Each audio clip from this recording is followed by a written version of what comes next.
Welcome to the Half Gay Podcast. I'm Ron. Hold up. I gotta go to the bathroom real quick. All right, testing. All right. So who is this guy? This guy, his name is Greg Mills, and he claims to be the original guitarist of Anthrax, and that Anthrax ripped him off. And this is gonna be his side of the story. He's fucking hilarious, dude. But he's also, my interpretation of this man is that like he was in Anthrax, and then quit the band, and then they got big, and now he's like 50 years old, and he's fucking really upset. Is he just coping? Yeah, this is just like raging out. Yeah. All right, let's see it. All right. How you doing? My name is Greg Walls. I was the first The middle finger. I fucking love lead that. guitar player in Anthrax. Let me just see if my fucking guitar works, because I want to show you about some songs that were stolen from me. Oh my fucking god! Tremolo picking was stolen from him. Dude, everyone stole that shit from him. He invented that. He's invented a lot more. You'll see that throughout this video.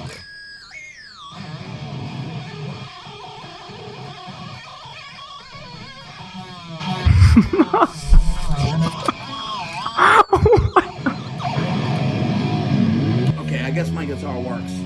Here's what I wanted to tell you guys. I got ripped off.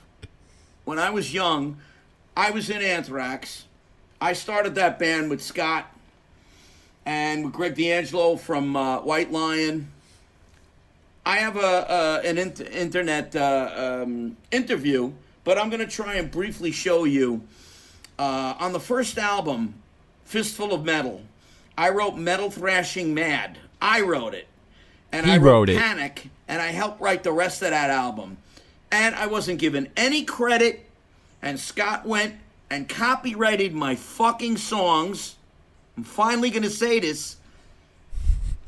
I want credit. I don't give a shit. He ripped me off. He made money off of my fucking art, off of my work.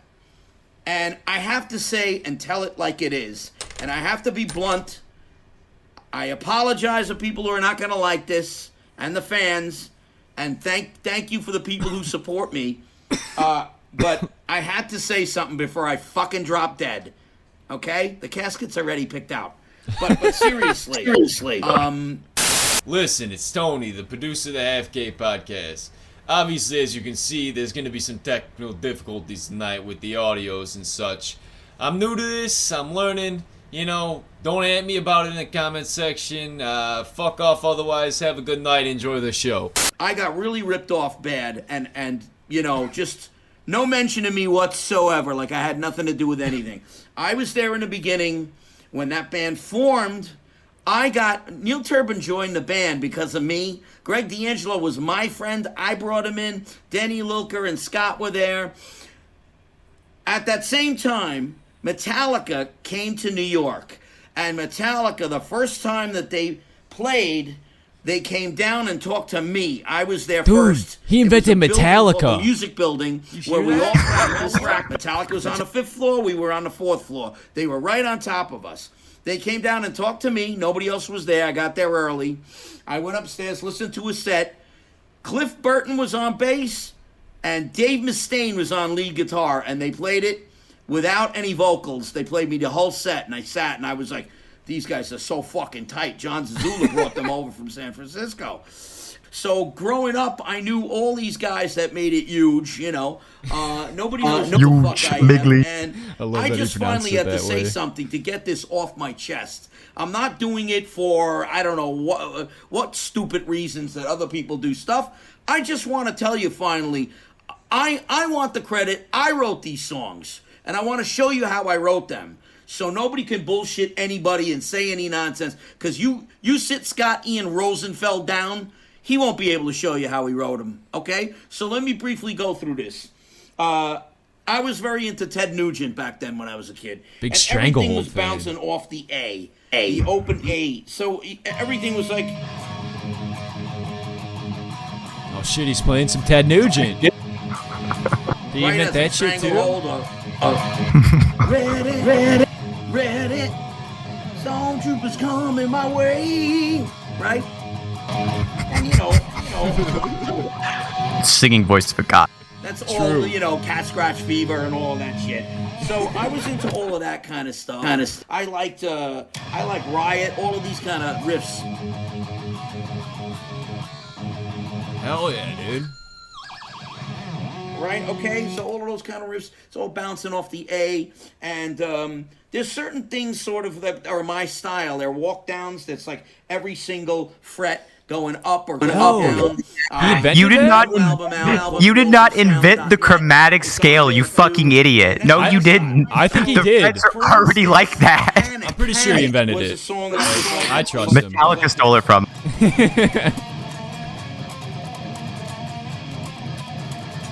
Dude, it really sounds like a Panic. I Right? see why he named it I would play. that. I would play. And Scott would play. And then that singing part. Right? And then that part.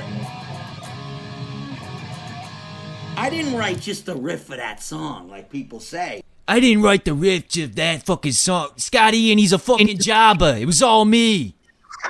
He's so fucking mad that he doesn't have the same clout that like his friends did. Like they all went, like they put their effort in to go make this band as big as possible. Right. They put the fucking business mindset behind it, and this guy is still sitting here fucking like, what is he doing now? Like selling real estate, right? Yeah, he Like, talks about it at some point. He starts flipping houses. Like that's what he quit the band and went to college. become a landlord. Yep, dude. The poor fucking landlord's not getting any credit. Oh my god, it's so sad. I wrote the whole song. I wrote that.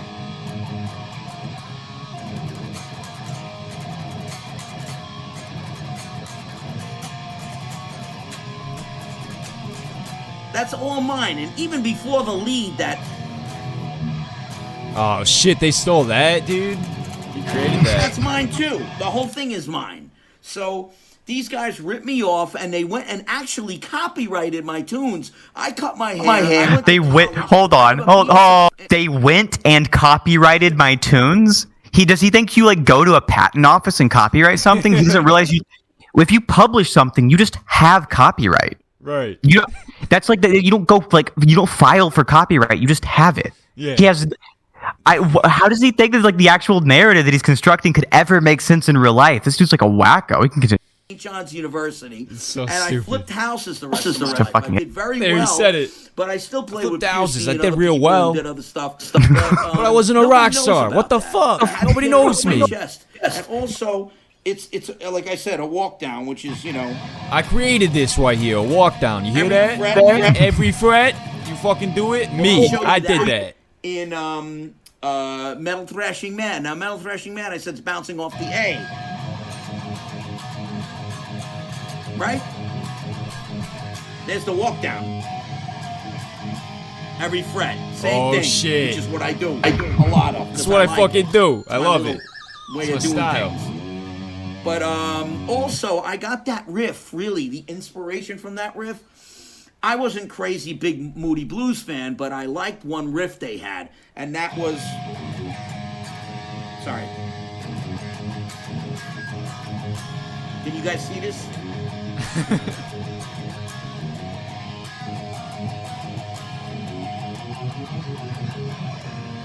Okay? My guitar's a little out of tune. It was in storage, so what the fuck can I tell you? But that's where I got Fucking tune it, baby.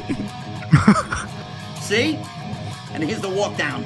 Just like in Panic. Right? Every Fucking fret. hear that? It sounds just like a Panic. And then the singing part. Right? And then the other part. I don't even think they play it exactly like that on the album. But do you know how hard it was to show Scott Ian, who can't play the guitar? He's a businessman. He was a savvy, sneaky businessman at 15. I knew him very young, and he was from Bayside, and he was a very rich kid. But anyway, I tried showing that to him. He was a very rich kid, unlike me, the guy who flipped houses, who got his degree in finance. Yeah. I'm not like those rich kids. I'm different. It's fucking lit. it's like off timing, a little weird time. I invented that. I invented off time. He was playing it like this. And I said, no. And I have to tell you that when I showed him these songs, Neil Turbin wasn't there because we were practicing for the first album. We were trying to get tight. And after we saw Metallica was so tight, I said, dude, we're going to look like a fucking garage band. You better come here early. So we got there 2 hours early, the band without Neil. And Neil didn't even know. They didn't even tell him. But Greg D'Angelo knew because I showed that shit to Danny Lilker and Scott in front of Greg D'Angelo behind the drums in our room in the music building on the 4th floor. And, I helped write the rest of that album. And I got to tell you, those albums, like it or not, that music started death metal and, thrash metal. Not death metal, excuse me. Dude, he created thrash metal. You fucking hear that? He invented thrash metal. None of you will ever live up to that. That was him. Him and Metallica, they fucking invented that shit together. This is why people should be learning music theory before they start playing the guitar, because every single one of these fucking guitarists will think they invented some shit, and it's just like the most entry-level basic fucking music theory concept, like fucking arpeggios or like the chromatic scale. Metallica These are and Anthrax were there at the same time. I'm sweating like a pig, sorry. I was part of that first album, started that kind of music. And people don't know anything about Greg Walls. That son of a bitch just stole his shit from me. And I'm going to tell you something about Scott. I've heard him in interviews and on that little show they did that, I'm from Bayside, Queens, and it's a tough area. Most of my friends are dead or on drugs or in jail. Let me tell you something. Scott Ian Rosenfeld, I told him to name himself Ian Rosenfeld. Scott Ian. Shit, he created his name too. That's crazy. He's just done everything. Which was his middle name, because I said Rosenfeld sounds like a fucking drugstore. You can maybe just take that name off and use Scott Ian. Yikes, kind of anti-Semitic. Yeah, true. But Scott was a very savvy businessman at 15, 16 years old. Oh, was he? Was he? Some child abuse. So I didn't stand up for myself, and I didn't really say anything, and I thought, I'm going to be in this band forever, and everything's cool. Dude, I'm almost expecting him to, just be, I don't know if you know much about Anthrax, but they did a song with, I think, Run DMC. I'm almost expecting him to be like, dude, after I fucking left, they went and did songs with the blacks? What the fuck's that? No. I'm almost expecting him to go there, with his anti-Semitism that he's, dog whistling and shit. Yeah, it's really fucking weird. This dude, he gives me the same vibes of, the average, meth head story. If you ever heard, a fucking meth head try to, ramble to you about all the shit they've done and how accomplished they are. Yeah, it's the exact same. It's crazy to me that this dude was actually a member of Anthrax. You would think he's just making all of this up. Right. Exactly. And it wasn't Run DMC. They did it with Public Enemy, not Run DMC. The story is so fucking laced with bullshit. It's hard to pick apart the fact that there's any aspect of it which is. Yeah. It sounds fucking unhinged. And it's an experience. It's just a fucking nut. I mean, I just split and went to college and did my own thing, but. He's literally coming off like a Chris Chan type of character in this video, for real. He's a genuine mulk. Held this in and didn't say anything. So I had to finally tell you guys. And I hope you're receptive and understand why I'm doing this. I'm not doing this to be mean or hurt the fans' feelings or anything like that. I just want to be famous. Scott was a very rich kid. His parents were divorced. His mother lived in Bay Terrace, Queens. Now, listen, if he's so rich, why wouldn't you stay in his fucking band that is probably going to be successful if he has the capital to make it happen? That doesn't make any sense to me. This guy's just an idiot. I think he's got a fucking massively bullshit story, and I think that he's trying his best to try to claim some kind of fame because he feels like he feels like by being a member of Anthrax, he has just enough ground to claim that he's something much more than he actually is. Right. Actually, his ulterior motive for this is he's releasing a new album at the same time he put this video out. So he just wants you to go listen to his music. Of course he is. Has $10 to $20 million houses. It's on the water. His mother lived in a high-rise apartment on the top of the building with views of all of Manhattan, the water of Little Neck Bay, all of the bridges from the George Washington Bridge to the Throgs Neck and Whitestone Bridges. Amazing area. His father was a jeweler. Dude, you fucking hear how many bridges I know of in New York? I can name them all. Is he about to say what I think he's about to say? I don't. Let's see. Let's see. Oh, no. Probably though. Manufacturer who had a place. No. I thought he was about to say his father was a Jew. No, it's jeweler. Jeweler, yeah. It's kind of the dog whistle for that, right? With a manufacturer. Scott worked there with him. He came home with tons of money, thousands. He manufactured global jewelry. Yeah, there's some other. His father had a cigarette boat, if you can imagine how much those cost. Lived on the water in the South Shore of Long Island, in Massapequa. So this is where he came from. Any of this bullshit story, oh, I had a tough life and I had bullshit. Every week he came with thousands of dollars worth of equipment. He bought all of Kiss's equipment one year. It was Kiss was printed on all of the amplifiers. He had new amazing guitars every year. Wait, they were printed on the amplifiers, or he bought the instruments from Kiss? I'm so confused. Like, what's he trying to say here? I'm fucking missing something. He's fucking, dude, he's manic right now. Like He's a nut. Year, I mean every week, and he was paying people off. He's got a show on Sirius 106. I wonder how he got that show. Him and Eddie Trunk were very tight. I wonder why. Do you know how many hundreds of thousands of dollars Scott? Or maybe he's like just like the guy from Anthrax who like people know, and like so they give him stuff because they know who he is. Oh, impossible. It's crazy. Paid. This is my opinion, okay? My opinion. I have to say that. My How opinion. many hundreds of thousands of dollars he blew and spent on people? Everybody from the record producers to everybody. And, when I showed Scott, this riff, I showed him...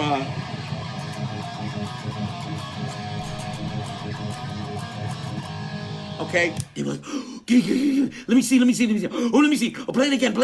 How'd you play that? Play that again. So he was impressed by you and wanted to learn like shit from the guy in his band. Like that sounds like a good bandmate to me. Yeah, that just seems like a normal interpersonal skills. Maybe if he had some, he'd still be in the band. True. helped write all the rest of that album and didn't get any fucking credit. The guy made a few $1 million. I remember seeing his brother Jason, who was singing in the beginning when I was with them, and I got Neil Turbin interested because I was the only musician in that fucking group. And then I got Greg D'Angelo to join also. And he had a really impressive drum set, and he had a professional sound and everything. And it changed the... we had a plumber on drums. I mean, Dave Weiss was a nice guy. I still like him. I have no problem with him. But we had children there. I mean, Scott's 14-year-old... He's like insulting everyone he was in like the band with. He's a nice guy, but like, come on. Shit drummer, dude. You're a plumber. Was singing when I first played with them. And, we did gigs with Metallica all the time. We played with them. Kirk Hammett, when Dave Mustaine left, I was there. When Kirk was, Cliff. Oh, shit, you were there and they didn't ask you to be in the band, dude? I bet that sucked. That was probably sad. Was still playing with the band, but Kirk Hammett after a while came in. But for a while, Metallica, they had no guitar player. I don't know where my head was at, but I could have played with them. Oh, my God. I don't know what's the matter, I was 19 and I was an idiot, and I had a lot of trauma. I had anxiety problems and depression. Listen, I was too good for Anthrax and Metallica. I, had anxiety. You can't really blame me. From being abused as a child, I had very bad alcoholic parents and a lot of violence in my house. So... You can understand that I can't blame myself forever for that. There were great opportunities there, but when we played with Metallica, Kirk used to play out of my amp backstage when he got in the band finally, and I used to make James laugh. I used to talk like this and go, "Hey man, what's up?" And I used to make those guys laugh. They were probably fucking laughing at you if that's what you think is fucking humorous, dude. What the fuck? Hey guys, I did a silly voice. I did a silly Ben Shapiro voice. Everyone laughed. Everybody thought I was really cool. I'm going through this. I'm going through his fucking Twitter now. He's got shit bitching about Joe Biden. helping Oh, Scotty wow. Kid. Cover some of that shit too. The reason why I made this video, I had to make this video. I've been holding it in for years. I did an interview with Jimmy K from the Metal Voice, and he's a super nice guy and a very knowledgeable guy, and I appreciated that. Holy shit. At least I could get some of that out. But I had to show you. He denies climate change as well. He's got a bunch of posts showing like, no, the only reason that the Arctic ice looks smaller there is because it's the summer. You're being misleading. You're lying. Hey, this is how I wrote it. Nobody's going to be able to tell you that. Those guys are fucked up what they did to me. I want you guys to know, and look, I love you guys. What they did to you, bro, you quit the band, wrote 2 songs that they recorded on an album. They didn't credit you. Like, dude, I'm sure if you reached out, they would have been like, oh, shit. My bad, Greg. Like, I forgot that you taught me all that shit, and they'd probably credit you. Like, I don't know Anthrax that well, but I don't think they would, like, be assholes about this shit, dude. But you're being the fucking asshole about it. Like, it's you that's being the fucking cockbag. I thank you guys a lot.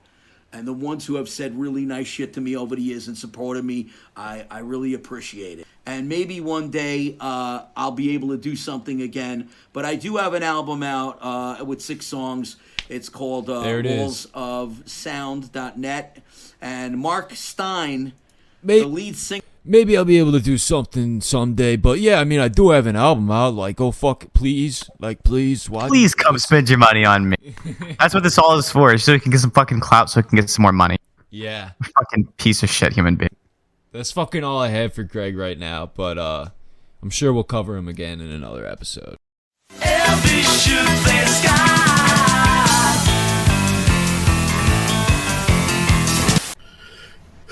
You alright, dude? Am I alright? Yeah, you were breathing heavily. Well, I'm a fat fuck. What else am I supposed to do? You're not that fat, dude. You're a little overweight, but I've seen way bigger. I'm not that bad. You could exercise a bit. There's no doubt about that, but... Yo, what's up, dude? Is that Jake from Slaughter Beach Dog? What? Is that Jake from Slaughter Beach Dog? Could you repeat that without the British accent? Yo, bro, I just brought an AK-47. I'm gonna go shoot up my school. Are you Jake from Slaughter Beach Dog? I don't know what that is. Oi, bruv, me just bought a knife. I'm gonna go stab up me school. That's really funny. It was funny. It was good. Yeah. Are you a Slipknot fan? What? Is that what this is? Oh shit. Name 5 Slipknot songs. Do we want to take a minute to say hi to Piper? Hi, Piper. Oh. Hello, person That looks so sleeping. peaceful. Well, he's sleeping, so I guess we can talk to Piper. It's fine. Hi, Piper. We're gonna keep him on here while we talk to Piper. Let's whisper things to him so he has like really bad dreams. Nightmare. Devil, nightmare, I don't think it works knife. that way. Yeah. Knife. He wants to kill you. Look out! He's behind you!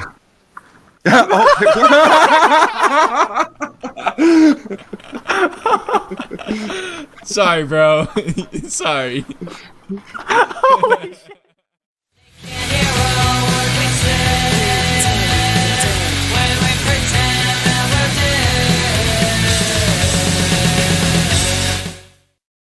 So this guy is an insane ANCAP. He goes by Ayn R Key. He debated Kent Hovind. He is this ridiculous nutcase who does these like costume sketch comedy where he dresses up as like a voluntary man. I'll let you guys go ahead. Hello, and welcome to channel Ayn R Key, and I am your host, Voluntary. As the Western world goes into steep decline, especially the This is dubbed over. Yeah. It's dubbed over. He's like doing poses and shit. Dude, it's like he wanted to do a skeptic avatar, but like could not pay for anyone to animate his thing or know how to do it himself. So he's like, fuck it, screw it. I'll just record myself doing the movements and then voice over it. This is the best. I love this. This is God tier cop. Holy shit. empire. There are people who acknowledge this, and others who deny it. Among those who acknowledge it, there are various theories about why it is happening. Some people say there is something uniquely Christian about the Enlightenment that made the Western world a shining He has to like awkwardly stunt his speech to match with his body language. When Europe went from a backwater to dominating the entire world, there were several... Why did he not record the audio first and then like listen to it while he does the movements? That'd have been such a better way to execute this. I have no fucking idea what was going through his mind when he like came up with this idea of like wearing like a yellow spandex morph suit and like a fucking t-shirt that he drew on with Sharpie marker. He's got like a fucking... He bought this like this fucking mask at the fucking Hobby Lobby and like tried to paint yellow and black over it. Oh, fuck. The icing on the top of this cake is like this man decided to unironically wear a fucking fedora. He's a fedora and hat. One more thing. I love the like fucking like construction worker gloves. Like he's about to like build a house or some shit out here. It's so good. Revolution, economic revolution, religious revolution, philosophical revolution, and technological revolution. Starting with the Renaissance, continuing through the Enlightenment, and then the Industrial Revolution, the countries of Europe and their colonies came to dominate the world. Dude, what he's talking about is so fucking boring, dude. This is like a video I've seen like literally hundreds of times. Like it is one of the most probably overdone topics on the right. And him being an ANCAP, that makes him a member of the right. So he should probably pay attention to what's already been done before and try his best to be original. Yeah. Starting with World War I, there has been a decline. In that war, the powers of the Western world put a gun to their collective heads and pulled the trigger. It was the first step in a long process, with many opportunities to change course that culminated. I'm not even listening to what he's saying. I'm just watching his movements and like as it is today. It's so fucking distracting. When a country is in decline, I think it has to do with the big ass shadow behind him that you can see the movements on a decline twice. in traditional values. And to many, that means Christianity. Well, there is indeed something special in the Western world. Had Rome not fallen, it is likely that we would have the church subservient to the state, because that's the kind of empire Rome was. When Rome fell, something interesting happened. The military structure of the invaders needed something only the church could provide, and that was moral sanction. The church needed something only the invaders could provide, and that was military might. Neither, though, was willing to be subservient to the other. That precipitated a full millennium of rivalry between the two, rivalry, and failed to become the dominant partner. This was the seed which eventually bloomed into the separation of church and state. They didn't have separation back then, but they had a distinction. Hell yeah. Ultimately, in many countries, there were two separate sets of laws, the king's law and the church's law. The secular government was concerned with what is legal, and the church was concerned with what is moral. This led people to be able to think about legal and moral as two separate questions. At the end of that millennium, people could only think about legal and moral as two separate questions because of the fact that there was a distinction between the church and the state. This is an awful fucking argument. Even when it came to laws, you're still you're building this off of some ground rules of what you think is morals, what your intuitions tell you about morality. The idea that laws and morals are completely divorced, they're completely separate. If that's the case, why the fuck should we have laws if we shouldn't do any of it? Millennium, the Protestant Reformation hit the scene. Eventually, religion was made into a personal thing instead of being part of the government. Eventually, that is. There were several big struggles along the way. But the destination finally arrived at the separation that we know today. It was the distinction of church and state that was unique in the early Western world after the fall of the Roman Empire. The effect of separating church and state was to separate morality and law. That, in turn, meant that it was possible to judge a law to be immoral, and even to judge a ruler to be immoral, but without the church having the military might to do something directly about it. The church could rouse a mob, but that was a power best used sparingly. All right, I'm going to be honest. I do not imagine that anything else happens that's like entertaining. This dude is like incredibly fucking bland. He just looks like a fucking idiot. Yeah, I don't think you're wrong. I think we should go to the one where like he's trying to do comedy because it's going to be a lot more entertaining. Yeah, exactly. All right, here is his sketch comedy on skill privilege, the ultimate privilege. Hey, I want to talk to you about not so fast. What I want to talk to him about is why the fuck my left ear is the only thing that can hear this. Holy shit. True, it's for me it's only my right. It's fucking wild. I've got my headphones on backwards. Hell yeah. Evil twin, involuntary. Yes, and today the show is mine. Instead of just making vapid complaints about the government, I'm going to use government to solve society's real problems. Oh, nice. The Austin Powers fucking bit. Epic reference. Epic reference. I believe that most people are familiar with the various types of privilege most common.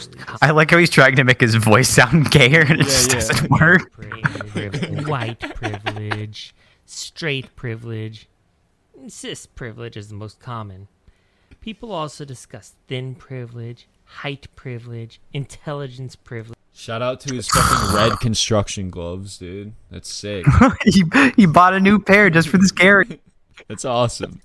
Wealth privilege, appearance privilege, able-bodied privilege, religious privilege, age privilege, species privilege, employment privilege, education privilege, and last but not least, the privilege of being able to ignore that you have privilege.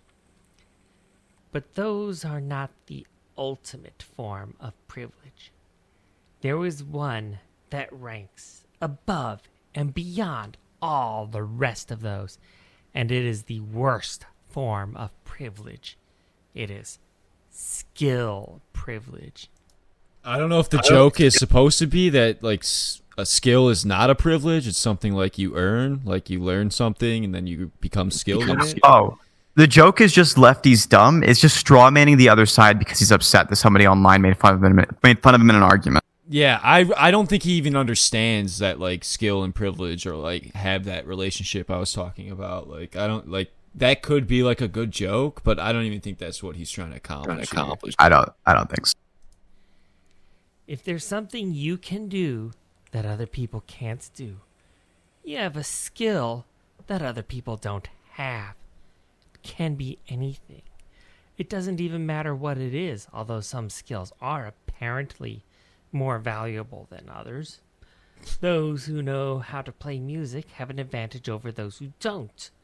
Those who can write a computer program have an advantage over those. Those who know how to animate their avatars have an advantage over those who don't. Look, this guy is he's the optimal ANCAP. His mask will never slip because it's locked into his fucking chin flap. I do love his neck beard, dude. It's fucking great. I like it. Like you can see it outside the underside of the the mask. He's got like the mask is too small for his face, so it's got like a chin here, and then he's got like his neck beard here. It's like a work of art. Like I love looking at like this side profile because like he doesn't have like a beard on his cheeks. It's like literally just goes from his sideburns to his neck. It's awesome. I love that for him. Those who know how to raise crops have an advantage over those who don't. You get my drift. Everyone who has a skill has an unfair advantage over those who don't have that skill. And when forced to compete, those who have that skill come out ahead of those who don't have that skill. Privilege is evidence of a failing in society that needs to be corrected. We already have various forms of affirmative action and other social programs to help address the inequalities of the other forms of privilege. That's just pecking at the surface of the biggest. Have you ever seen the movie Three Ninjas?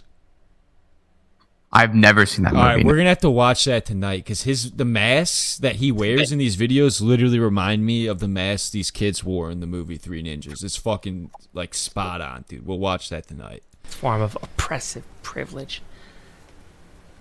I think Kurt Vonnegut showed us the way with his short story, Harrison Bergeron. The story even had a happy ending, with the criminal, who is the title character, getting his just punishment by society. Some people tell me I'm missing the message of that story, but they don't. I love the epic literary reference, but I'm not sure if this guy realizes there actually is a thing that we can use to make sure that like people have skills who already don't have skills. It's called school. True.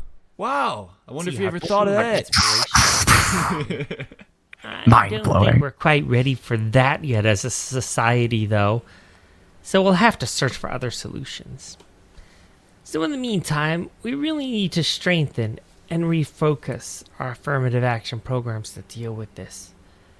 It won't be easy. Most employers still judge primarily on skill, even when they have affirmative action requirements.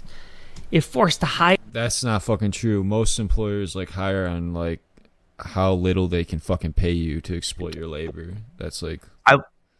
On top of this, this guy's the entire like proposition here is like, what if we could like remove skills from people, and the ANCOMs would want to do it? We can actually remove skills from people too. We could show them your fucking videos and they'd lose IQ points. This is the most painful thing I've ever suffered through listening. Hire number of people from an oppressed group. They still pick the most talented people in that group they can get. So then, maybe the solution is to force companies to hire a certain number of fairly unqualified people. Also, schools, they should be forced to accept a certain number of clearly unqualified students.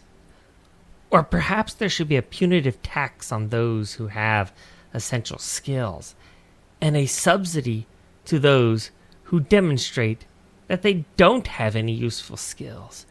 This could be arranged like a form of basic income for those who have no skills to offer. Or maybe, this one's good, maybe the government can mandate that there be no difference in salaries, so that employers cannot discriminate against the unskilled by paying them less. Having more valuable skills is not a justification for paying someone more. Maybe even some combination of those proposals, at least until we can follow Kurt Vonnegut's inspirational advice and actually handicap those who are more skilled than the rest of us. That's enough involuntary. I'm taking my channel back. It should be no. Oh, what? It's voluntary and involuntary? I didn't even pick up on that before. That's fucking... That's great. That involuntary's views are not the views of voluntary, nor are they the views of the Ayn R Key channel in general. Or anyone in the fucking world, because there's a fucking straw man. Nobody believes that shit. Dude, I love this guy. He's gotta just keep making content, bro. Please. Yeah, I hope he keeps making content. I don't ever want him to stop. It's just so fun. It's so much good. He's my favorite locale now. Like, I know, like, Greg Walls or whatever. He's there too, but this guy's just better. I don't know. His character work is nice. He's just so fucking weird. He's just so weird. So true. Like, I just like there are like a million meth heads in the world who act just like Greg Walls. There's no other fucking Ayn R Key. He's the one. True. This is the one. So true.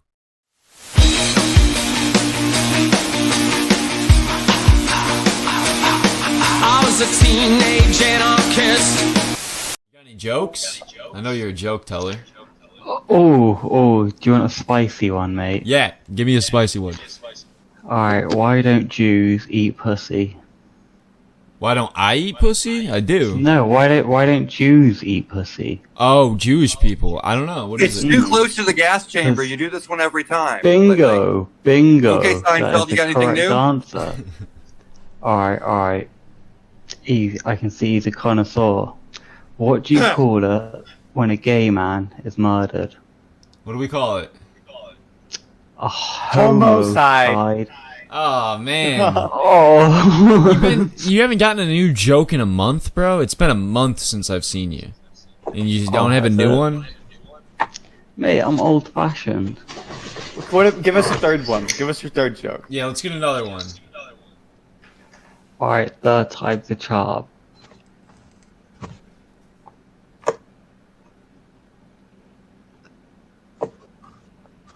That was the joke. Ah. That was the joke? Fuck, dude. Can you give us a fourth joke? May I have a joke? No, that is a joke. Damn. Alright, Alright, brother, enjoy Hey, your Ronnie, joints. Hey, Ronnie, want to hear a joke? Yeah, give me a joke, Piper. Women's rights. Wow. Oh. You're just as funny as this guy, Piper. Yeah. A lot of naked people. Naked people? Yeah, it's fucking Omegele. Yeah, that's Omegele for you, dude. Yeah. You gotta be careful on here. You know the guy with the jokes? The two jokes, Ronnie? Yeah. Doesn't this look like if that person traveled back in time? Yeah, like a younger version of him. Yeah. Listen to the voice too. Do you have any jokes to tell us, by chance? No, all my jokes are just like a dirty jokes from my back country. You know. Did you? So you got no jokes? No, it's all dirty. You know. I can't tell. Here's my advice. Learn two jokes. That's all you need. Yeah, you just need 2 jokes, and then that'll get you through life. Just 2? Yeah, just 2. Make sure they're bangers, though. Make sure they are banger jokes. Edgy. Real edgy. Okay, man. All right. Thank you for the you know. Hey, no problem. This is why that guy in the future now has only 2 jokes. Oh God, we created the monster. $3 for a cup of coke, shit, I stay sticky. Fuck the soap, orange pop on my big piece though. This is going to be a regular character on the Half Gay podcast. His name is Deadhead the Zombie, and he's a fucking bass juggalo, and he's going to talk to us about gentrification. What's good, y'all? It's your boy Deadhead the motherfucking Zombie up in this bitch. It's colder than a witch's tit out here. I'm in the middle of nowhere. I'm on my fucking evening walk down a back road, and I was just thinking about Juggalo Day's new topic this week, gentrification, I think it is. It's about, you know, like is where, you know, the town or city or whatever where you're living at growing or something. It's gonna be pretty quick. I love how like gentrification is like when your town grows. This is some infinity IQ mega mind shit. Dude, it gets so much better. I fucking love this guy, dude. Just wait. Stop fucking king. Look, this is where I live. I live in the middle of nowhere. I live by a township that is not really growing at all. We had a Dollar General built there about a couple years back. That's about it. There's nothing really going on around here. We just got. It's like, oh, we got some fucking Dollar General. Please fucking gentrify my city. Like, please. Like, that's what this is. It's so fucking good, dude. I love this guy. A town family store, a junk shop. Used to have a post office by it. But we got a junk shop, a little gas station.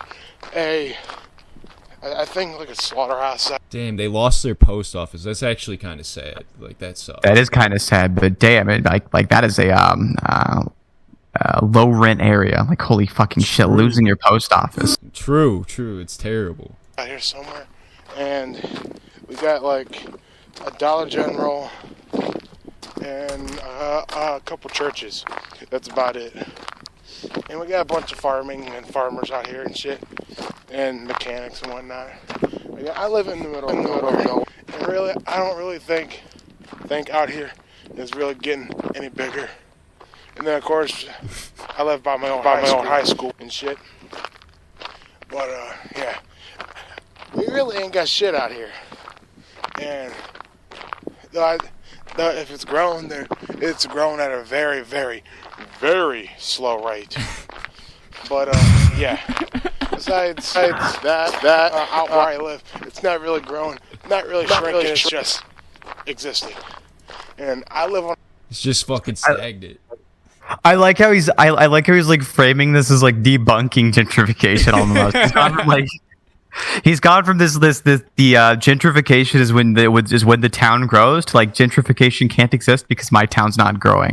He's genuinely the smartest man of all time. He's an intellectual and a scholar. He's a fucking king, dude. We got another video to cover from him love too. this guy.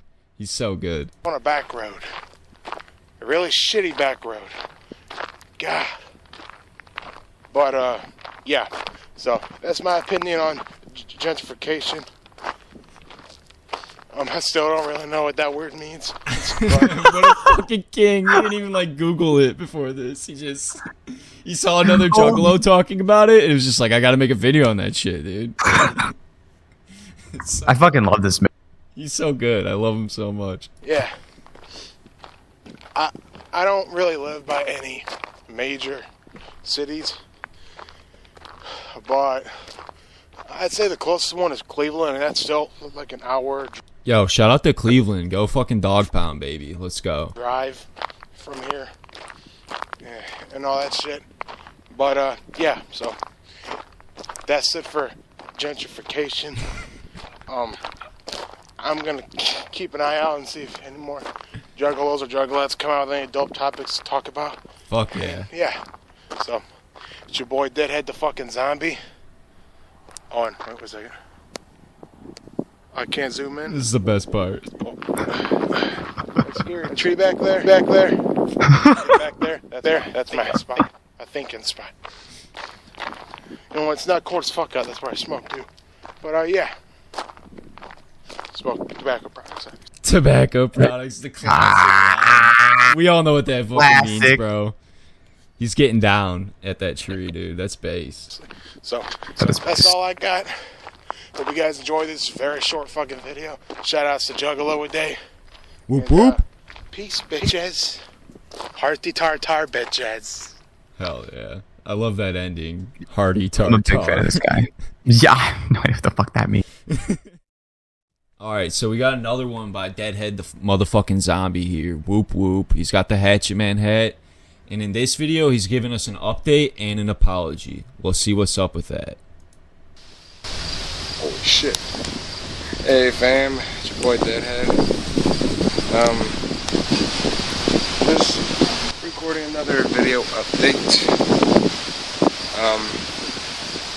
So I haven't been on the past few days. I've been busy as fuck. You know, working on the Halloween EP and whatnot. I updated my Facebook page and my reverb and all that. I'll post a link to him when I can get a hold of the computer. I got a tablet right now. And it's fucking windy out here. If you were here, your wig would probably be blowing off and shit. And anyways, I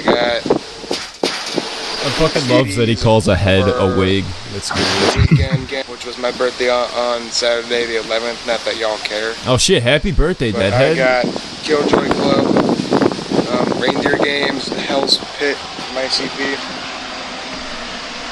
and the Bang Pow Boom Nuclear Edition. I'll do a review of those here shortly. Shit, we'll have to check out his Anyways, review on I'm that. also making this video for an apology to someone I've wronged. Her name is... I love that he's like apologizing in the middle of this update video. It's like, if you're gonna apologize to someone, a YouTube video is probably not the best way, but to do an update beforehand, I feel like that just ruins your apology. It like shows him what he values more, right? Like he cares a lot more about like giving these deadhead fans what they want to hear, which is the updates. Nobody gives a fuck about this apology. Yeah, but let's hear him This out. person's probably in the wrong. Like be realistic here. This person probably fucked up. Deadhead's probably apologizing when he shouldn't. Yeah, for real. She probably like denied him, and like that's her mistake, bro. Don't apologize for that. Don't apologize for that, my king. Jenna, if you're watching this, I'm sorry for what I've said and what I've done. I'm a real piece of shit. I'm a real asshole. That's not true. Bullshit. Whatever you want is probably all true. No. And I know I like Get that shit out. I really do. I really do mean it. And it's been a really shitty week. Going on 2 weeks now, she hasn't been talking to me. Bro, fuck Genesis. It can't be the fact that she's busy. It's probably the fact that I'm a piece of shit and basically I threw her King. away. I did not mean for that to happen. I didn't mean that. Just jack my phone and all that shit. I hate it when she does that. Bro, guys. don't let this girl bring you down, deadhead. I plan to at least have about 5 videos uploaded. The fuck is he doing with his nose, though? I need to know. I think he's gotta pick his nose. Just fucking do it, King. Who cares? Like, fucking Yeah, don't hide it. pick your nose if you got to. Like, come on. But It's not a big you deal. will hear like at least 1 or 2 tracks off the upcoming EP, which will be dropped Halloween. We'll have to check out some of his music sometime. It's actually pretty I'll good. make a video ad sometime tomorrow. I believe. Throwing just ad. He's got the artist confidence. Yeah, for sure. And what I'm also gonna do is throw on a track or 2 from it. If I have any recorded by then, probably won't. But it's gonna just to vamp up the heat for this. I'm gonna put on 1 or 2 tracks from my solo side for the tribunal. The track's gonna be Voodoo Dolls. Voodoo Dolls, hell yeah. DOLLC. Alright, I love that, dude. Starts with an update, middle of the video does an apology, and then updates again at the end. Like, Plugs his fucking music. What a king. he's such a fucking king. That's all we got for Deadhead for this episode. But don't worry, he'll probably be on every fucking episode. He's got a bunch of content, and it's all fucking fire. No, I don't believe in Jesus Christ. My mother died of cancer when I was 5. No, I don't believe in religion. I was forced to go to church. I wasn't told why. What's What's going on with you? You seem upset. How am I upset? Oh, I can't see you. Where are you? I'm in the bottom of the screen. I'm the dog. What's up? What are your political positions? I'm invisible. Don't ask about it. I'm invisible. Don't ask about it. What are your political positions? What are your political positions? Decisions or positions with a P. Positions. I was like decisions. I like to think of myself as more in the middle, but more right leaning. Why are you right leaning? I agree with a lot of more Republican views than I do Democratic. Yet I also agree with some Democratic views. Well, that's why I kind of set myself towards the middle. Because if you're far left or far right, you're just far stupid. You seem confused. What, did you actually believe I was invisible? She was convinced I was invisible, Ronnie. I thought you had, you can do like this screen thing where like people have just got a video going. So I was like, oh, he's probably sitting in his chair, but he just has like a picture of his chair up, so you just can't fucking see him. Yeah, so I'm, like, in terms of why is it that you're like more center right than center left? I would have to say because of how I grew up. I definitely grew up in a Republican household, so I try to keep an open mind, but I also know that, hey, some of the stuff makes more sense. I also grew up with that. A lot of my decisions are based on religious views, hence why I'm more leaning towards the right, because the right does correlate with, I'm a Catholic, so it just seems a bit more on par. Do you think as like I know you said you're religious, but is there just like an American to an American? Do you think the way we should be running our country is based on like religion, or do you think we should probably like separate those? Like the politics should be separate from religion? That's a tough one for me. Politics and religion should be separate, but my decisions on whom I vote for are purely based off religion. So isn't that sort of like you're doing what you think you shouldn't? Then you're making your politics about your religion. Yes. Are you pro amendment on sexual education? So I am iffy on this one because I did not get a sexual education at all, which is not fucking cool. I could teach you something. Because, like, a lot of people consider pullouts a contraceptive method with, like, shut the fuck up, okay? Pullouts are not a contraceptive method. If you're fast enough, it could work. But Jesus fucking Christ, no, it's not a contraceptive method. Put a fucking condom. Jesus. No, I agree. That is not. It's just pulling out. It depends when you pull out, though, right? It's worked well enough for me so far. Oh no. You can think yourself in circles, but the answer's never clear. Is there safety with surveillance? Is there freedom without fear? Unravel and untangle all you thought you understood, and question everything until you question why you should. Alright, so this one right here is going to be TJ Kirk, like, being a cringe authoritarian. And for me, this is pretty sad, because a big inspiration for this show is Drunken Peasants, actually. Used to watch that back in the day, and a little bit of Comtown too, but mostly Drunken Peasants. It's kind of the same format. And it's just cringe that, like, he makes an authoritarian argument like this, because this is not something you would have seen from TJ Kirk back when I was a fan of him. And actually, like, related to that, Synth just had a debate with JF, who actually got his start on Drunken Peasants. So I will be doing a special episode with a couple of our other friends that are in the community. Synth won't be there for that because it's just a little weird to have him like review his own debate, I think. Alright, well, let's get into this video. I love Kyle Kulinski. He's a sweet boy, and he loves his mama, and he drinks his oat milk. He low-key might be banging Crystal Ball, and his thumbnails lately are those of a man who has given up on life. True. We support WOM rights. Dope! I too am down with the WOMs. Lately, Kyle's share of attention has been in decline as his audience is siphoned away by more extremist figures with more sycophantic fan bases. In this case, namely Vosh and Jimmy Dore. I know what that's like, of course. I've seen my own numbers decline in recent years as I've floundered to find a new angle since anti-SJW videos got co-opted by crypto-fascists, and the once halfway rational skeptical community has become the polar opposite of rational. Kyle's brand of common sense G-shucks populist leftism is no longer what's in vogue. People have abandoned it in favor of far more ostentatious cult of personality figures who, whether it's credible or not, make people feel as if they're in a more radicalized space. Anyway, I'm not here to opine about the state of leftism on YouTube or anywhere else. I'm here to criticize a recent video by Kyle Kulinski, aka Secular Talk. Horrifying poll shows public wants government censorship of internet. I'm linking the video down below in its entirety, so you can assess for yourself, the context, but somehow he's gonna find a way to disagree with, like, probably the one thing that Kyle Kulinski's still right about this day and age. Yeah, Kyle has been, like, wildly wrong on almost every single take he's had over the past maybe, like, 4 years or so. Maybe even further than that, I guess, at this point.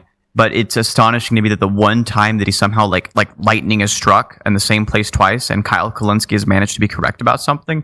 TJ, somebody who's, like, very charismatic and generally pretty intelligent, is going to manage to disagree with this. I think that, just to really qualify this out here, I think TJ's disagreement with this is for, I think the reason he's so badly wrong about this issue is for complicated reasons, and I understand that it's like this does seem to, in his mind, to follow from his principles, but I think it's almost like directly in contrast with the things he actually believes and cares about. I agree 100%. Here I'm just going to play a little clip show that kind of delves into the main gist of it. There's a new poll out from Pew Research. They asked if the government should take steps to restrict false information online. Basically, half the country said yes. the government should restrict false information. 48% of Americans say, quote, the government should take steps to restrict false information online, even if it limits freedom of information. Don't get me wrong, I think misinformation is a colossal problem. I just think you have to also hold on to your principles and your values and effectively the Constitution while you combat it. So the whole job of the media should be to give people news and information and to educate them and to fact check the insane conspiracy theories. But part of the problem is mainstream media has blown all of their credibility.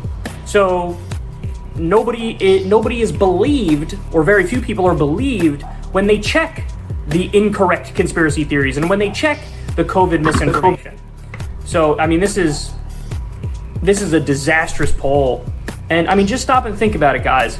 If the government were to get involved and, like, restrict information, what would they have done in the lead up to the Iraq War? I'll tell you, they would have banned everybody who was saying Saddam doesn't have weapons of mass destruction, and Saddam is not a threat to us, and Saddam didn't work with Al-Qaeda and Osama bin Laden, and the war is based on lies. So everybody who was correct would have been banned, because the official government position was the incorrect position.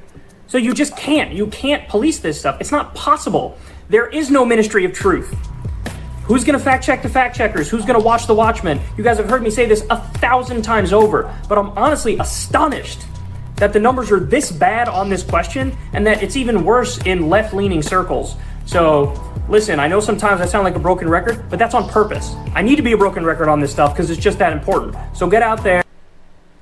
So Kyle has somehow stumbled onto the correct argument here, which is astonishing to me. He's just completely correct. Yep. The sacrifice of any kind of any amount of ability for the government to censor people means that in the future they have more ability to censor people. It desensitizes the population or something like that. You don't want any amount of government censorship. The less you can get, the better. Specifically on political speech.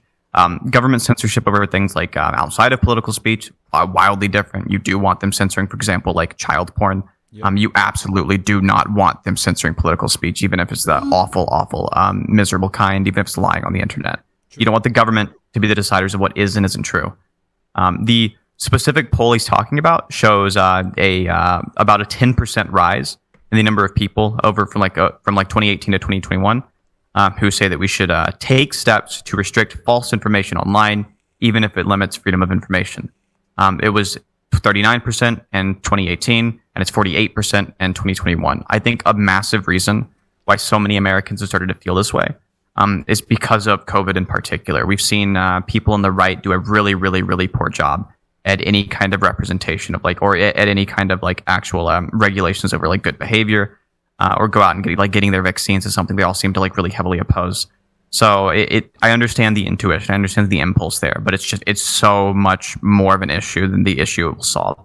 The best way to deal with the COVID crisis is not going to be to destroy civil liberties in the process. It's going to be to make sure that people wear their masks and get their vaccine. True. 100% true.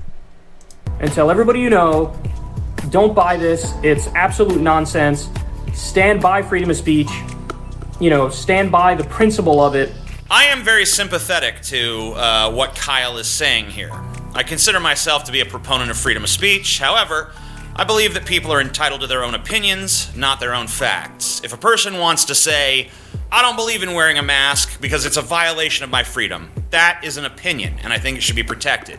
If a person wants to say masks are not effective at stopping the spread of COVID-19, that's demonstrably a lie, and they should not be allowed to knowingly propagate it. The problem with that is how you can't know if they're knowingly propagating it or not.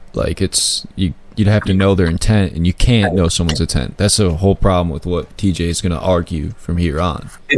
It is insanely unrealistic to be able to try to determine from just what the word somebody said alone what their actual intent was. All you can do is try to reason out from other evidence. The massive issue here is if you just allow the government to be the deciding factor on this, they will continue to be the deciding factor on other things, much worse things. The government's not good. They're not on your side. They're not your friend. They're a tool that you have to keep a very, very close eye on. In the same way, a guard dog is likely to rip your kid's face off if you if you let it too close. It's just you can't play like. Person says COVID-19 precautions are overly stifling, and I would rather take the risks than conform to these guidelines. That's an opinion and should be protected. If someone wants to say COVID-19 is a hoax, that is a lie, and that should not be allowed. There's no political position that people should be barred from. But whatever. One of the examples he used was if somebody wants to say COVID-19 is a hoax. The person who said that he's probably alluding to is Donald Trump. And maybe he's forgotten this. He was the head of the executive branch. He was the president of the United States government. He is the one deciding what is and isn't true at the end of the day. He will have the ability to modify the enforcement of those rules. Even if you made them like a separate branch, which I think is what TJ is suggesting here entirely. There would still have to be some kind of like check and balance on them with the other branches. That means those other branches would be able to influence the decision making of this body. It's just ridiculous to just let them have any kind of power over something like the spread of information. Position is your facts need to be straight and unimpeachable, and if they aren't, they have no place in the discourse. We've seen firsthand the results of rampant misinformation. They are a grave threat to our democratic institutions and to the public trust and to public health and safety. There are valid concerns about who should wield the power to stamp out misinformation. If you give the government the power to stop misinformation, they'll be tempted to use it to censor correct information that just happens to contradict their official narrative. Kyle uses the example of the lies we were told in the lead up to the Iraq War. There are also valid concerns about the epistemological criteria used to determine what is and what is not factual. For instance, one could claim that COVID-19 escaped from a lab in Wuhan, China. One could even claim that it was released intentionally as a bioweapon by the CCP. These claims, while often disputed and typically politically motivated, are not demonstrably false. We do not know precisely the origins of COVID-19. I think that what needs to happen is this. There needs to be a government administration that is made up entirely of scientists who are appointed to their position based on the merits of their scientific achievements and not based on their politics. The fact-check administration, okay? The FCA. He just wants another fucking alphabet agency. Are you kidding me? Like, we don't need more of those. So the issue with this entire proposition of like they should be elected, not on their politics, but instead on their like just their expertise. This is a cool idea, but who's electing them are going to be other people who have politics and who will be influenced by those politics. We wanted this to be the case for the Supreme Court, that they could they would just be like legal experts who would interpret the Constitution. Now we understand the Supreme Court does have biases. They are political. Everyone's political. Everyone has political opinions. There's no way you could possibly take a world in which everything and everyone is political and somehow make this branch of government that would be apolitical. FCA should have the power to determine if any given claim is incontrovertibly false and if it is socially deleterious. If they find that a claim is both incontrovertibly false and socially deleterious, then they should be empowered to stop its spread by any reasonable means. If any reasonable doubt exists that a claim is false, they should, of course, err on the side of freedom of speech. Whenever the FCA determines that a claim is both false and harmful, which should not be often based on the criteria I've outlined, a full report on the findings of this administration should be made public. The report would detail exactly what evidence led them to rule the claim false and what evidence led them to rule the claim harmful. This way, there is transparency to the process and people can look over the evidence for themselves. If the FCA is suspected to have abused their power to stifle dissent or for any other reason, as in Kyle's Iraq War hypothetical, then there should be an appeals process whereby a public hearing is held to determine if the body acted incorrectly. The entire thing should be completely transparent. The entire thing seems like a complete fucking waste of resources, TJ. Like, are you even thinking about that? Like, when all this happens, what are we gonna do to these people? Like, throw them in jail? I don't think we should fucking do that. Find them. Like, I mean, yeah. So for TJ, it's by any means necessary, right? Like, or by the whatever means are reasonably necessary. So if in the case of somebody who's a public speaker, right? What could you do other than jail them? Right. Like you have to get them away from where they're doing public speaking. and stop them from doing that. If somebody has like a voice, as long as somebody has like vocal cords, they're going to be able to spread their message to others. Like if somebody's able to spread false information, they could do it to like the prison they're in. And like there's not really even like a way to do this. Yeah, this is like, I just wish TJ would have thought about this a little bit more, because like TJ, like back when I was watching him, I feel like he'd be making the same arguments we are against himself, and it's very sad. It is. What is the reason to oppose such a system? If checks and balances are present, it would be extraordinarily difficult to abuse. If the epistemological safeguards err on the side of freedom, it should not prevent anything other than demonstrable falsehoods. Freedom of speech should not mean the freedom to spread misinformation. It should mean the freedom to speak whatever opinion you want to, regardless of whether or not it's popular. The only people who should oppose such a system are those who need lies to sell their agenda. I don't particularly think that their right to do so is of any particular value to our society. I don't think it represents a freedom that is worth preserving. I don't think that making people play by the rules of reality is a threat to freedom of speech. It doesn't even limit what you're allowed to advocate for. You can still be an anti-vaxxer. You just have to admit that you're doing it out of pure obstinate defiance and nothing factual. You can still choose not to wear a mask. You just have to admit that that the reason you refuse to protect other people is just because you're an asshole, not because masks are ineffective. You could still protest for Trump to be reinstated as president, but you have to admit that it's because you just want that and not because the election was stolen. Let's face it, we live in a society where the messy and complicated truth is often beaten up and beaten out by simple and emotionally evocative lies. Truth needs help if it's going to win, so let's give it that leg up. The idea apparently already has popular support. Half the country's on board. Half the country is sick of the lies. Half the country is ready to see the political charlatans and fraudsters get gagged. And to me, that's an encouraging sign that we have not yet completely lost our minds. Would anybody... Alright, so I just have to say, like, for, like, video directing, that was, like, a great moment for that song to end, because that was, like, his bomb. But... I mean, he's really fucking good at what he's doing. I completely disagree with this point here. I think it's awful. Like, just genuinely, like, a really, really bad argument. Yeah. But he's really charismatic and really good at making videos. I can sympathize with, like, the conclusions he's coming to. He wants to, like, get these people to admit that they're just doing these things because they're assholes. But, like, TJ, we don't need a fucking agency to do this. Like, you can just question them on put these them under things. fucking yeah, exactly. Put them under pressure and watch them do it themselves. Exactly.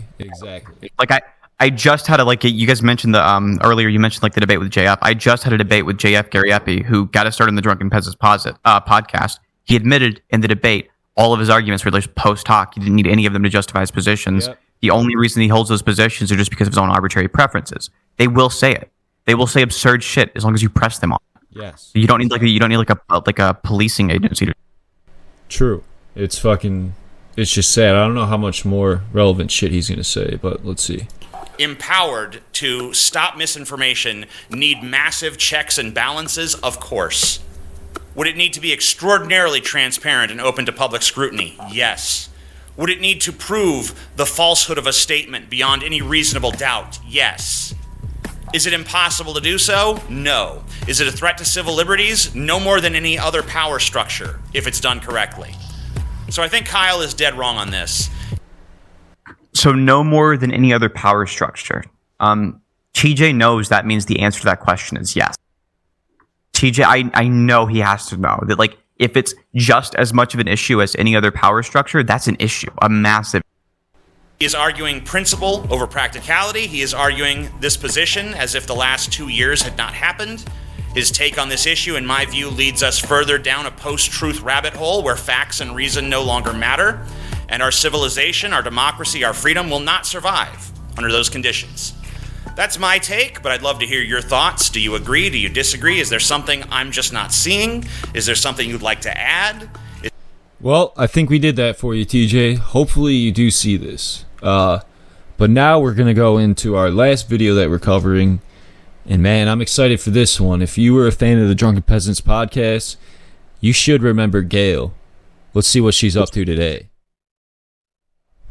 Alright, so before we get into Gail, just for people that might be unaware of who this person is, Half Gay Podcast, we have a rule that like if you post videos on the internet for entertainment purposes, then it's free game for us to cover them and do what we see fit. But I need to at least let people know that Gail is a schizophrenic, I think. I'm not sure exactly what mental illness she deals with, but she's schizophrenic and she has trolls that are like basically in her head and feed her shit. So if this is like not funny for you, then just you can skip this part. That's fine. Oh, and just really quick, make sure that you don't go like chase this lady down and like annoy her on the internet. I don't give a fuck about like most of the people on here, but like this person in particular is not like in the best mind state. So just leave them. Yeah, thank you, Synth. Thank you for that. Okay, I want to offer a peace deal between the Israeli nation and the Palestinians on Gaza Strip. Based. I propose the formation of a Mexican-Palestinian state where we will buy 10 miles of land in one long strip from the Pacific Ocean to the Gulf of Mexico in the north of Mexico and form a Mexican-Palestinian state. I have written some brilliant law. I wrote this in 2019. Oh yeah, just so you guys know, Gail is our president. Like if you didn't know that, that's why the title of the video is President Gail. And this is her policy proposal for like fixing the Israel-Palestine conflict. And honestly, like I think it's some of the best I've heard. Like we'll just let her contextualize it more. Bit of a political mastermind. So true. And I am the true U.S. president. And this will solve the border crisis. And there's no need for there to be rockets being shot at each other. Now, Israel, right? This will solve Israel's land problem, and it will also give free housing and training to all the Palestinians. Yeah. We'll pay for the move them all to the Mexican Palestinian state. That will have a national health care plan set up, free housing that has to pass U.S. housing code, free training for occupations. This is all based. We're gonna read it. It's really good. I've written some brilliant law. I'm having trouble enforcing it because Lori McBride has been running Israel since 2017, and she doesn't. That's true. Lori McBride is the wife of the clone of Brett Spiner, who Brett Spiner was an actor on Star Trek. So yeah, Gail is in love and has a relationship with the real Brett Spiner, but that makes the clone's wife has been like holding her back from getting her policy in, and it's really just fucked up. Like she'll tell us a little bit more about it. Wait a second, is Brent Spiner who played Data? I don't think he played Data. I don't think it was Data. He played. I forget who he played. It was like a younger person on Star Trek. Oh no, Brent Spiner did play Data. He played Data. Oh wow, that's a good choice. He's got good taste. That's true. That is good taste for Gail. Hell yeah. About all the chaos she's been causing. So yeah, all of Mexico, 10 miles south of the U.S. border, I propose should become a Mexican-Palestinian state, and we'll build a wall along the southern end of it. It's so base. And we're going to be using space-age technology. Wait, do you hear that? That gets us the wall for Mexico too, and solves the Israeli-Palestine conflict. She's like all within one policy. She's putting all the dots together. She's a genius. I wish fucking Lori McBride wasn't holding her back. It's really fucked up. I want you to read the law that I wrote. Okay? I wrote it in 2019. It is brilliant. This shit's been out for 2 years. Don't need to be shooting each other right now. This needs to stop. Okay? Unless you all like killing each other, there's no need for this. She's right. Like she's not wrong. I thought you paused. No, she just like froze. I know. They don't have. And we'll give you your own country. Yes, your own country. Based. With a climate very similar to where you're living right now. The northern Mexican area. We'll buy that land. with using donations from the nation of Israel, along with the United States, and donations taken from the International Bank, must purchase all the land 10 miles south of the U.S.-Mexico border for the price of $1 billion. Mexico can use this money any way they want, as long as how they use it honors conspiracy law. Yep. They must allow this land purchase as punishment for allowing Lori's bands of criminal migrants to the U.S. border in violation of conspiracy law. The land purchase will be one long, narrow strip of land 10 miles south of the U.S.-Mexico border, extending from the Pacific Ocean to the Gulf of Mexico. It will constitute the newly formed Mexican-Palestinian state. All Palestinians currently living in Israel will be moved to this land. Now, just know, this is not a critique I'm making of Gail, but I've heard this before. Some people say that this Mexican-Palestinian border is like just going to recreate the same conflict that Israel and Palestine had, but what those idiots aren't thinking about is like we're purchasing it from Mexico. So like this is great policy. They don't even get it. Yeah, Mexico's literally making money off it. Yeah. Maybe she should think of like maybe these idiots should think a bit harder about her genius political policies and her genius foreign policy, and they'd understand why she's president. Exactly, and she's also going to go into like the more of the infrastructure of this like new state, and it's fucking amazing. Just wait till you hear that, because like if you're not on board right now, I get it, but just wait. She's about to. Personally, I think we should change from having a President Gail to having a Queen Gail for life. True. Like if we had a monarchy and she was our queen, I'd be pro monarchy. That's what it would take. Before they're moved here, we will construct homes for them and build a wall that extends on the southern border of this 10-mile wide strip from the Pacific Ocean to the Gulf of Mexico. All Palestinians from Israel will be given free homes here.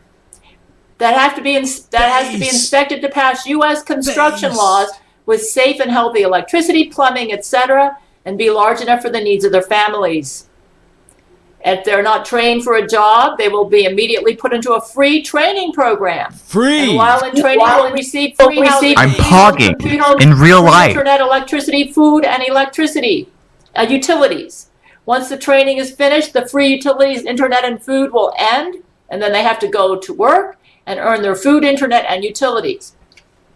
Every home will have a free grocery cart that they can load onto the public transportation system. We're going to build a public transportation. Oh my God, that's so base. A train system. Like I wish we had that in America, Gail. Like maybe you can work on our country next after this. That would be good, but we have to understand that some people are worse off than we are, and we have to prioritize. I agree with that 100%. I'm just saying, like, for future, because once this policy gets put through, that could be maybe our next thing. System. Bring to the grocery store to buy groceries. Anyways, we're going to construct buses, railways, and trains based on the public transportation systems of Japan. And with our modern technology, we can do this easily. All grocery stores got to be set up with home delivery options, or they can go online and order their groceries and have them home delivered. But home delivered. And go ahead and read my law. Please do read her law. This is the solution. You don't need to fight. Give the land to Israel, and we'll give you your own country. It's based. You don't have to live there. You know, it's a no-win situation what you got going on right now. Neither party's going to be satisfied. Israel doesn't have a lot of land. Let them keep their land. And then we will give you a new home with a climate very similar to where you currently live. So go ahead and read the deal that I offer you so you guys will stop fighting each other. This will also solve the border crisis because we're going to make it very difficult to go through. There's going to be a wall built on the southern end of this. It'll solve the border crisis. 2 birds, 1 stone. So we won't have this going into Texas and California and New Mexico and Arizona. Yeah. I wrote this in 2019.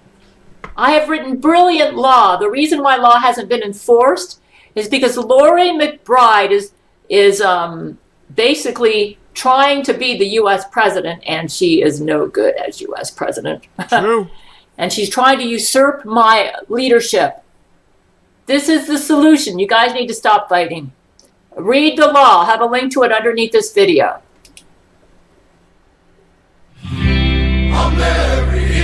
Oh, no, this is her presidential song, by the way.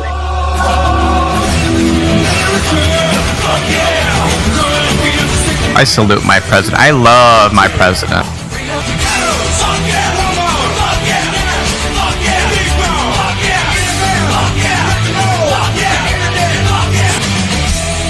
Fuck yeah.